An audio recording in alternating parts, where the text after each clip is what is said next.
ketika Nabi Muhammad khutbah pada bulan Syaban, itu malaikat Jibril turun berkata kepada Muhammad, ya Muhammad, kamu tahu nggak siapa orang yang celaka? Siapa dia yang celaka?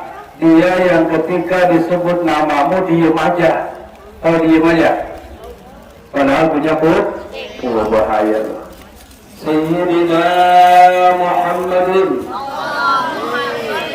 Allahumma salli wa sallim wa barik Sayyidina Muhammadin Warahmatullahi Sayyidina Muhammadin. Aduh, mantap. Wa ala alihi wa sahbihi ajma'in. Amma ba'du. Qala Allah Ta'ala fil Qur'anil Karim wa huwa asdaqul qailin.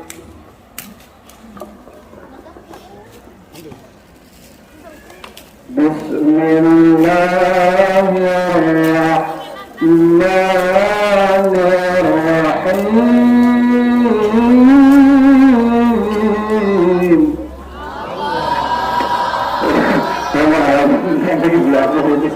Aduh.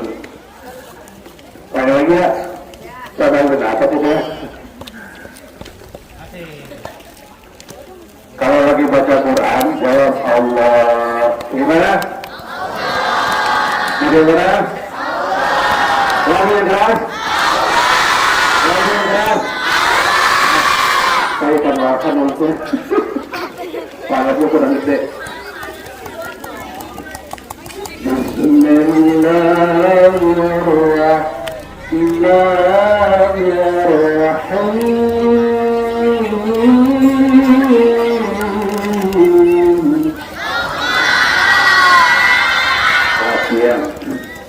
Latihan wajib.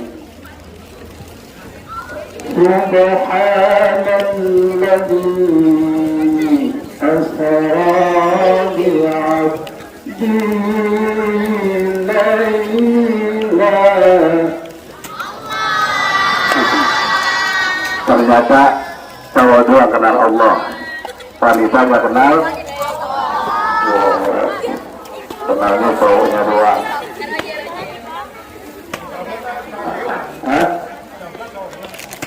Subhanalladzi asra bi'abdihi layla.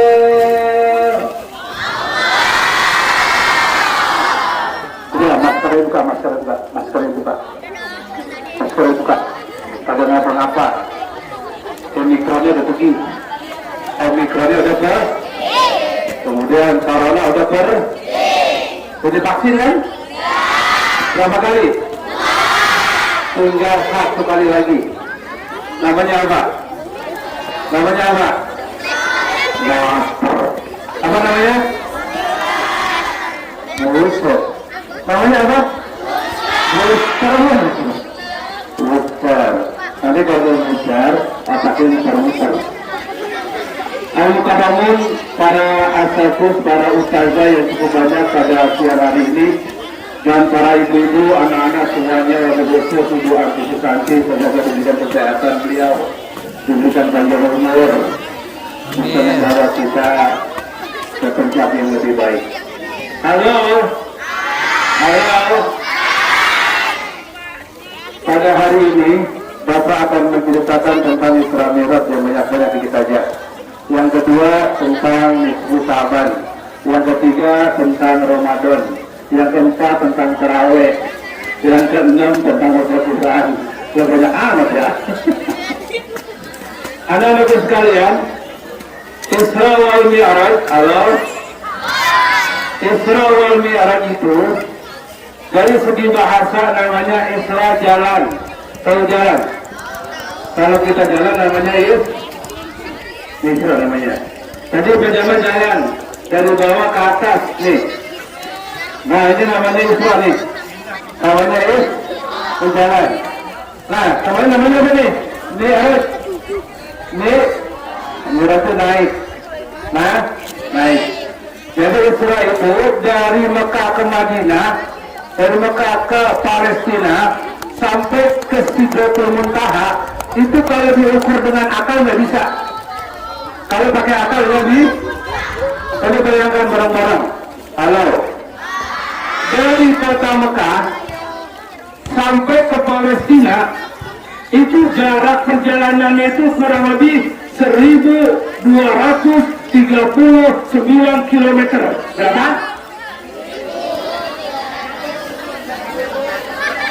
Di akhir ceramah saya ada pertanyaan, hadiahnya 1 juta. Jarak antara kota Mekah sampai ke Palestina itu jaraknya kurang lebih 1239 km.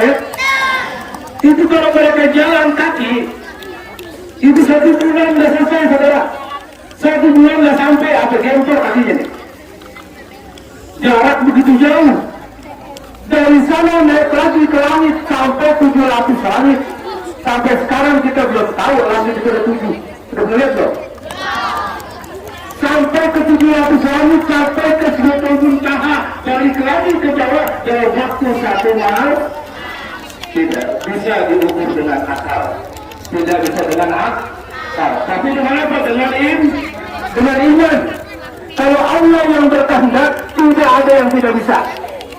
Kalau Allah yang berkehendak, tidak ada yang tidak bisa. Nah, dalam kondisi ini banyak umat Islam yang nggak percaya, terutama di kota Mekah.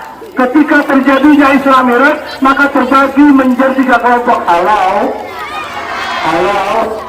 terbagi menjadi 3 kelompok. Yang pertama kelompok yang percaya. Kelompok yang percaya itu kelompoknya Abu Bakar As-Siddiq. Orang yang percaya dengan Isra Mi'raj, dia akan melaksanakan sholat 5 waktu. Orang yang percaya dulu, panas ya? Itu panas. Dulu, waktu Nabi Muhammad sampai ke Sidratul Muntaha, halo, itu siapa namanya? Hah? Gue teriak-teriak, lu gak dengerin, awas lu kualat. Gue doain gitu.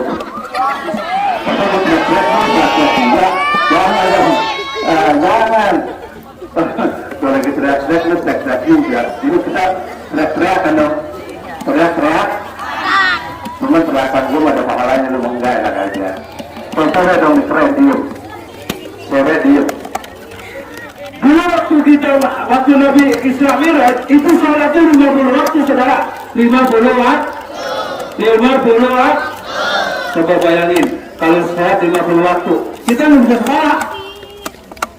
Habis sholat, azan lagi. Habis sholat, azan lagi. Habis sholat, azan lagi. Habis sholat.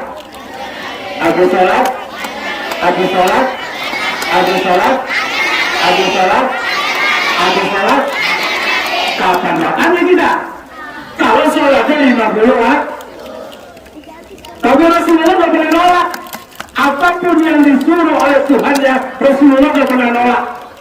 Apapun yang disuruh oleh Allah, Nabi Muhammad nggak pernah nolak. Itulah hebatnya Nabi Muhammad, tidak pernah nolak walaupun 50 waktu. Coba kita dah. Bu Guru masih soal 50, apa jawaban kita? Tidak amat dulu soal 50. Lawan nggak kira-kira? Apalagi matematika. Dari soal 30, lalu nggak kira-kira? Lalu nggak? Beda sama Nabi nggak pernah ngeluh. Dia terima apa yang diperintahkan oleh Allah Subhanahu, walaupun 50 waktu. Tapi Rasulullah nggak egois. Nabi Muhammad nggak egois. Walaupun Nabi Muhammad pintar, cerdas, tapi nggak pernah egois. Ketika dia turun dari langit ke-7 sampai ke bawah, di langit ke-7 turun, langit ke-7 turun, dia mah ke bawah nih, nggak ke atas. Halo, masih dengerin nih? Iya, masih dengerin satu. Sampai Nabi yang ketemu dengan Nabi Musa. Nabi Musa itu CS Nabi Muhammad. Jadi asik aja ngobrol, kayak saya sama Pak Solihin. Ketika turun, ditanya, dari mana Mas? Dari mana Mas? Teman. Kalau teman nggak pakai nabi, harus teman saya sama penanam. Dari mana nang? Gitu. Teman. Dari mana nang? Dari sana aja. Semua masalah dari mana saya? Dari sana aja. Teman. Nabi Muhammad sama Nabi Musa profesinya sama-sama Ros. Ketika turun ke bawah, ketemu Nabi Musa, ditanya, dari mana Muhammad? Ya Musa, ini jadi ketemu dengan Allah Subhanahu.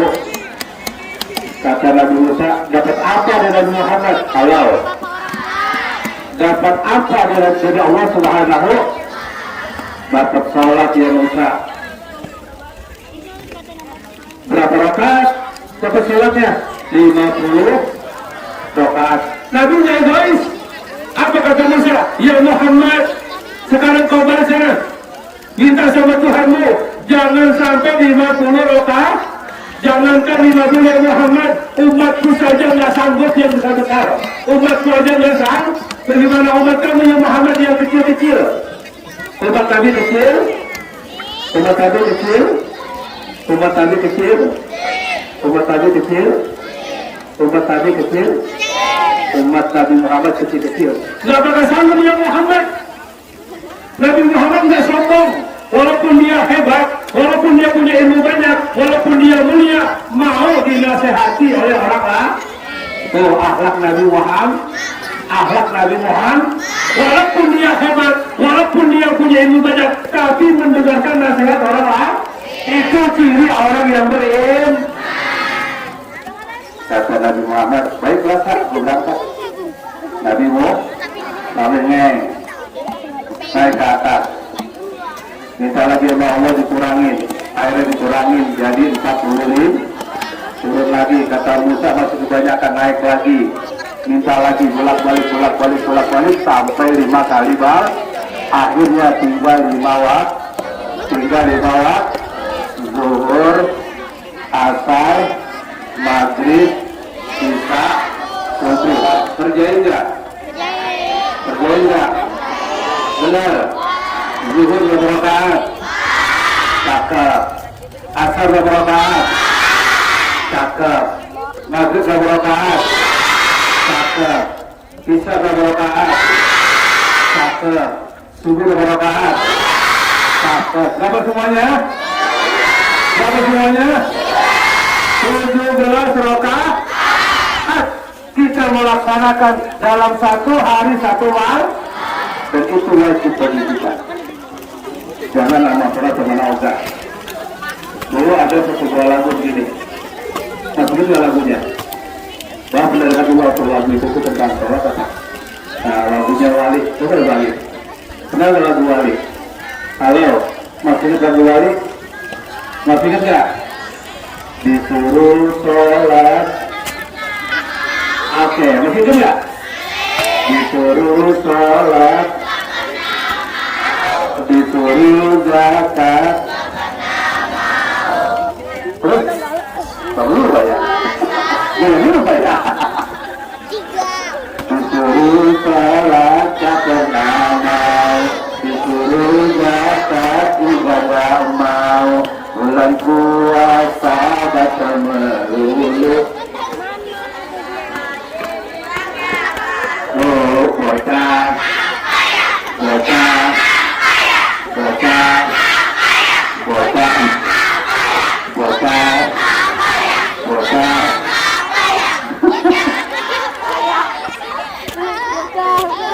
Sarawat kagak mah? Sarawat kagak mah? Puasa kagak mah? Zakat kagak mah? Disuruh tobat galakan. Disuruh tobat galakan. Disuruh tobat galakan. Apa lagi terus Bu? Ya, saya juga lupa muda. Lupa saya. Nah, jadi sholat ini merupakan kewajiban kita sebagai umat es. Kalau satu kali kita meninggalkan sholat tanpa uzur, tanpa sengaja, kita sehat, kita nggak sakit, kita lepaskan itu ibadah, maka kita kafir kepada Allah Subhanahu. Makanya dikatakan sholat. Sebelum kita kembali kepada Allah Subhanahu, Kalau sudah kembali kepada Allah, kita nggak bisa sholat. Yang kedua, sholat merupakan kewajiban bagi seorang muslim. Kemudian bulan Rajab. Kenapa bulan Rajab itu bulannya Allah? Kenapa bulan Sa'ban itu bulannya Nabi? Kenapa bulan Ramadan bulannya umat Nabi Muhammad? Halo, mau dengar enggak?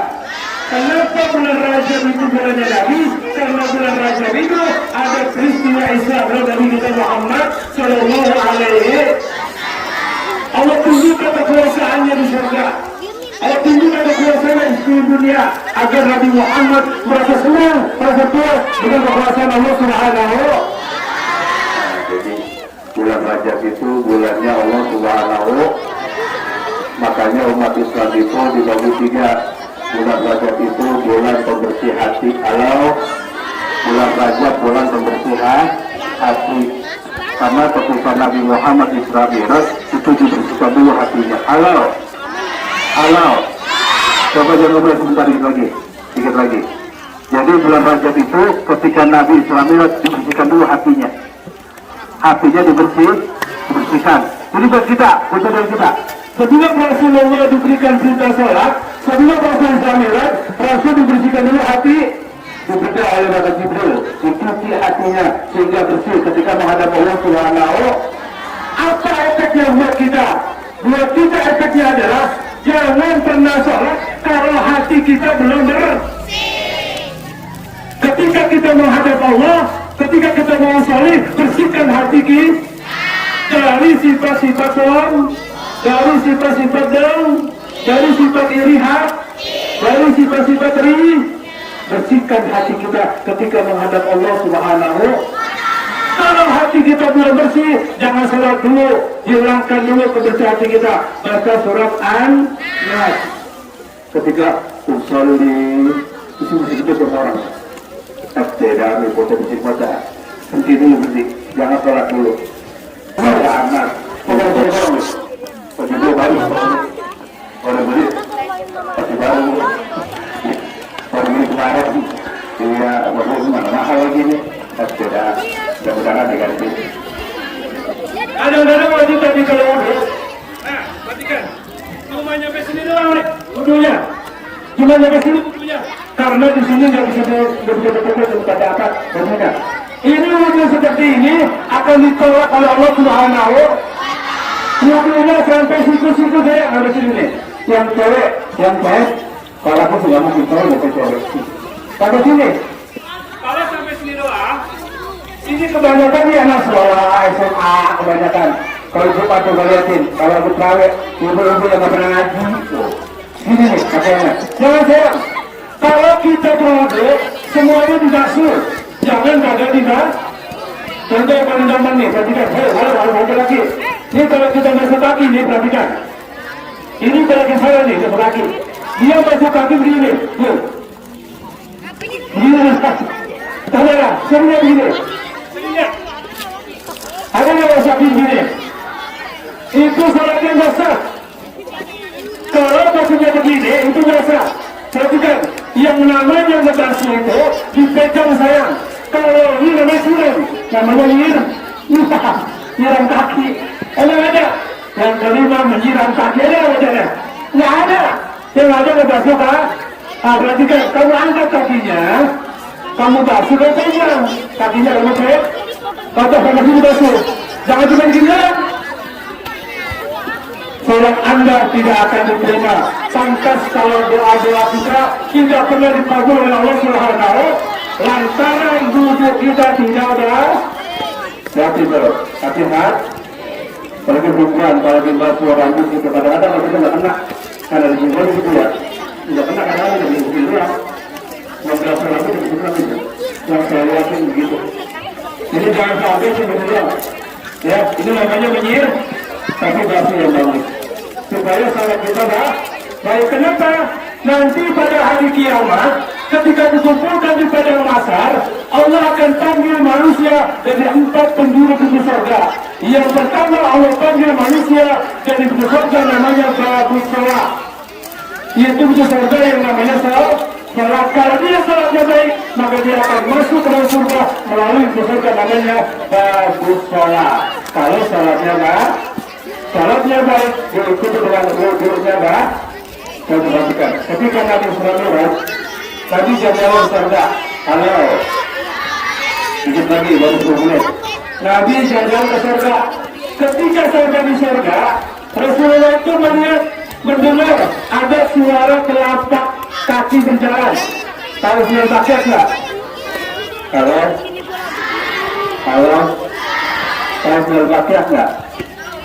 Tahu suara paket nggak?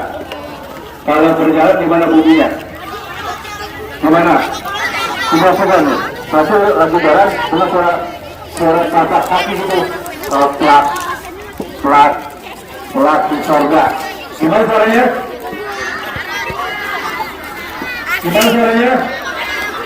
Halo? Gimana suaranya? Itu gak masuk, ini gak pakai. Ini gak masuk, dia ada pakai. Akhirnya langsung bertanya kepada malaikat Jibril, "Hai Jibril, suara apa itu? Kok ada suara orang berjalan di surga?" Kata Jibril, "Ya Muhammad, itu yang sedang berjalan di surga adalah telapak kakinya Bilal bin Rabah. Orangnya masih ada di dunia, tapi telapak kakinya udah ada di surga." Hebat saja. Orangnya masih ada di bumi, tapi telapak kakinya udah ada di surga. Apa kata Muhammad SAW? Nanti kalau aku kembali ke bumi, akan aku cari yang namanya Bilal bin Rabah.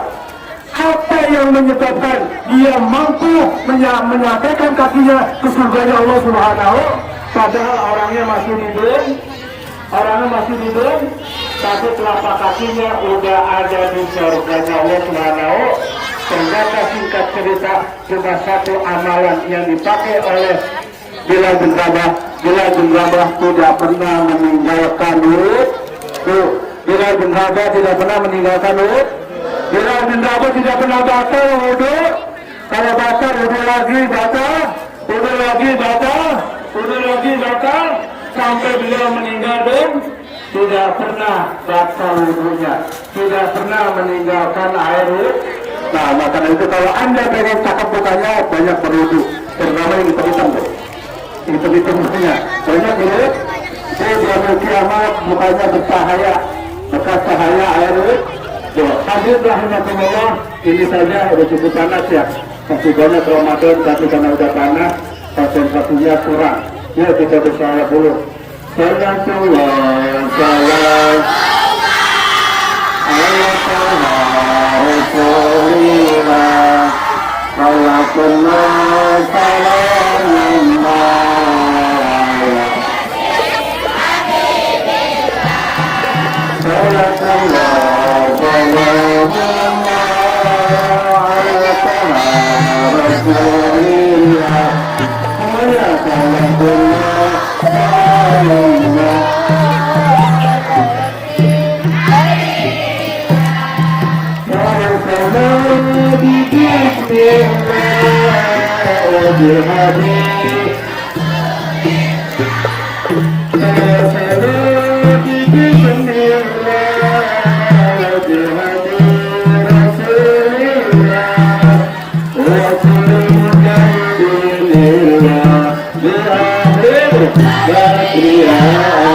Assalamualaikum warahmatullahi wabarakatuh.